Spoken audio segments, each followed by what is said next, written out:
آمرانہ انداز میں نپٹیں گے، کیونکہ ماضی کی مثال ان کی موجود ہے کہ انہوں نے جب حضور اکرم صلی اللہ علیہ وسلم کے حوالے سے جب کارٹون وہاں بنے تو انہوں نے اس کی نہ مذمت کی، نہ اس کی اسلامی دنیا سے کوئی یکجہتی کی بات کی، بلکہ انہوں نے اس کا ساتھ دیا، اس ملعون کا ساتھ دیا۔ اب اس کے علاوہ دوسری بات تھی کہ وہاں آپ نے بڑا سنا ہوگا کہ انٹرنیشنلی بڑا شور مچا تھا کہ یلو جیکٹ کا جو وہاں مظاہرہ ہوتا تھا اس پہ بڑی مار دھاڑ ہوئی، بڑے لوگوں کو مارا گیا، بڑا کچھ ہوا۔ تو یہی صدر صاحب تھے جنہوں نے سارا ظلم کیا۔ اب انشاءاللہ چونکہ وہ مضبوط ہو چکے ہیں اور پارلیمنٹ میں بھی انہیں اکثریت نہیں ملی، لیکن مل ملا کے وہ کر رہے ہیں، کچھ ان کے رابطے موجود ہیں سوشلسٹ پارٹی یا دوسرے لوگوں سے، تو اس کے ساتھ مل کے وہ جو ہیں وہ معاملات جو ہیں ان کے انہیں یقین ہو گیا کہ وہ 4 سال کے لیے بن چکے ہیں صدر، لہٰذا ان کی حمایت جاری رہے گی۔ جس طرح مہنگائی کے خلاف یلو جیکٹ والوں کی مار کٹائی ہوئی تھی، آئندہ دنوں میں اسی طرح مہنگائی کے خلاف پھر ایک طوفان اٹھنے والا ہے، کیونکہ اس وقت وہاں پٹرول اتنا مہنگا ہو چکا ہے کہ لوگوں نے گاڑیاں گھروں میں کھڑی کر دی ہیں۔ لیکن وہاں کے اور یہاں کے معاملات مختلف ہیں، ہم ترقی پذیر ہیں، وہ ترقی یافتہ ہیں، ترقی یافتہ ملک میں ٹرانسپورٹ کا انتظام موجود ہے، وہاں ٹرین صرف لاہور جیسی اورنج ٹرین جو ہے وہ نہیں، بلٹ ٹرین موجود ہے شہروں کے درمیان بھی اور شہر کے اندر بھی، سرکل ریلوے بھی موجود ہے، سب کچھ ہے، ٹرانسپورٹ بھی موجود ہے، تو وہاں معاملات دوسری طریقے سے چل سکتے ہیں۔ اسی طرح انہوں نے یہ بتایا کہ گھی آئل جو ہے، آئل جو ہے وہ اس میں اتنا فرق پڑا کہ اگر 1 روپے کا ملتا تھا تو اب 5 روپے کا ہو گیا۔ لوگوں نے ہوٹلوں میں جانا چھوڑ دیا کیونکہ قوت خرید وہاں بھی ختم ہو گئی ہے۔ تو آپ فرانس سے اپنے آپ کو دیکھیں، الحمدللہ یہاں تو پھر بازار کھلے ہیں، وہاں بازاروں میں سناٹا ہے۔ یہ کیا ہو رہا ہے؟ یہ سیاسی ہلچل ہے جس نے یہ سارا کچھ تباہ کر دیا ہے، اس کا حل کوئی نظر نہیں آ رہا۔ اب تیسرا الیکشن وہاں ہونا ہے اگست میں، اس کے بارے میں ذرائع یہ بتا رہے ہیں کہ اس میں سوشلسٹ اور کمیونسٹ پارٹیوں کو اکثریت حاصل ہوگی، جو بلدیاتی الیکشن ہوں گے۔ اب جب وہ جیت جائیں گے اگست میں تو پھر وہ صدر کا ناکہ بند کر دیں گے، پارلیمنٹ میں ان کی اکثریت نہ صحیح لیکن اتنے لوگ ہوں گے کہ شور شرابہ جاری رہے گا۔ یعنی یہ 4 سال جو صدر فرانس سمجھ رہے ہیں کہ بڑے آسانی سے گزریں گے یا مضبوطی سے گزریں گے، تو مضبوطی سے نہیں گزریں گے۔ سب صدر جو منتخب ہوتے ہیں اور خاص طور پر الیکشن کے ذریعے جو آتے ہیں منتخب صدر، وہ اپنی کرسی مضبوط سمجھتے ہیں، لیکن کرسی مضبوط نہیں ہوتی۔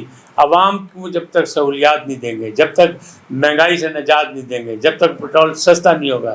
اب یہ دیکھیں اس میں کیا معاملات ہیں، یوکرائن کی لڑائی ہے، ادھر تائیوان کا مسئلہ شروع ہو رہا ہے، امریکہ بہادر جو اپنی بدماشی کر رہے ہیں یوکرائن میں، یوکرائن کو مدد کر کے اس کو رشیا کے ساتھ لگایا ہوا ہے، دست و پنجہ جاری ہے۔ اب تائیوان جو ہے، تائیوان کے ذریعے چائنا ساری اپنی درآمدات برآمدات کرتا ہے، اس کا ایک بڑا اہم سمجھ لیں وہ مورچہ ہے کاروباری، لہٰذا اس کو تباہ کرنے کے لیے امریکہ بہادر وہاں پہ کوئی ایسا خلفشار پیدا کرنا چاہتے ہیں تاکہ چین کو نقصان ہو۔ تو امریکہ کی مرضی ہے بھائی، وہ آپ کو گندم بھی دے نہ دے، تیل کا معاملات جو ہیں وہ سیدھے ہونے دے نہ ہونے دے، IMF ہو یا دوسرے مالیاتی اداروں سب اس کے زیر نگی ہیں۔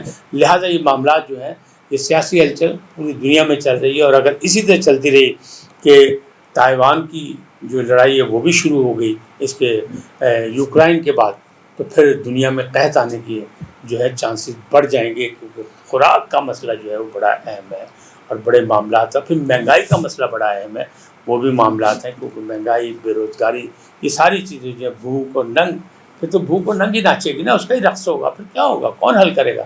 تو سیاسی ہلچل جو ہے اس سے پاکستان میں نہیں ہے۔ پاکستان میں دیکھیں تو پنجاب اسمبلی کے 2 اجلاس ہو رہے ہیں، ایوان اقبال میں بھی ہو رہا ہے، پنجاب اسمبلی میں بھی ہو رہا ہے۔ اب قومی سلامتی کا اجلاس ہونے لگا، وہ پارلیمنٹ میں ہو رہا ہے۔ جو پارلیمنٹ میں اجلاس ہوتا ہے اس میں لوگ جانے کو تیار نہیں ہوتے، جو منتخب لوگ ہیں۔ اپوزیشن میں جو ہوتا ہے وہ کہتا نہیں مجھے کیا ضرورت ہے، حکومت جانے، حکومت کا کام جانے۔ جو حکومت ہوتی ہے وہ جب کہتا ہے اپوزیشن کو تحریک پیش کرو نہیں۔ تو یہ سیاسی ہلچل، یہ سیاسی تماشا، یہ ڈرامہ، یہ ہنگامہ رائی سب جگہ چل رہی ہے، پوری دنیا میں چل رہی ہے۔ جیسے کہ میں نے کل بتایا تھا کہ فلپائن میں صدر صاحب فارغ ہونے لگے تو انہوں نے اپنے 77 سالہ صدر صاحب نے اپنی 40 سالہ 44 سالہ بیٹی کو نائب صدر منتخب کرا دیا۔ تو یہ ساری چیزیں چلتی رہتی ہیں۔ سیاست اسی کا نام ہے کہ سیاست میں کوئی چیز آخری نہیں ہوتی۔ تاہم ہمیں تو اپنی دنیا سے مطلب ہے، ہمیں اپنے پاکستان سے مطلب ہے، ہم چاہتے ہیں اس کا استحکام ہو، اس کی ترقی ہو، یہاں کے لوگوں کی خوشحالی ہو۔ تو میرا اور آپ کے لیے پیغام ایک ہی ہے کہ ہم اور آپ رواداری اور صبر کا مظاہرہ کریں، تھوڑی سی برداشت کریں، انشاءاللہ معاملات ٹھیک ہوں گے۔ بالکل اسی طرح اللہ پہ یقین رکھیں کہ دنیا میں کرونا نے جتنی اموات کی، خاص طور پر ہمارے ہمسایہ ممالک میں، الحمدللہ ہمیں محفوظ رکھا اس نے، تو پھر انشاءاللہ اب بھی محفوظ ہی رکھے گا۔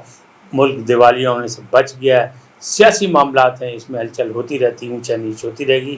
الیکشن 2023 میں ہی ہوں گے، اور پھر اس کے بعد ایک نئی حکومت بنے گی، اور جو ٹینیور ہے جمہوری، اس کا مکمل ہونا آئین اور قانون کے مطابق بڑا ضروری ہے۔ آج اتنے ہی، پھر ملیں گے ایک نئے عنوان کے ساتھ، نئے موضوع کے ساتھ۔ اللہ آپ کو سلامت رکھے۔ جاتے جاتے آپ سے گزارش، INN کو سبسکرائب کریں، لائک کریں، گھنٹی کا بٹن دبانا نہ بھولیں، اور اپنی قیمتی رائے کا بھی اظہار کریں۔ اللہ آپ کو سلامت رکھے۔ خدا حافظ۔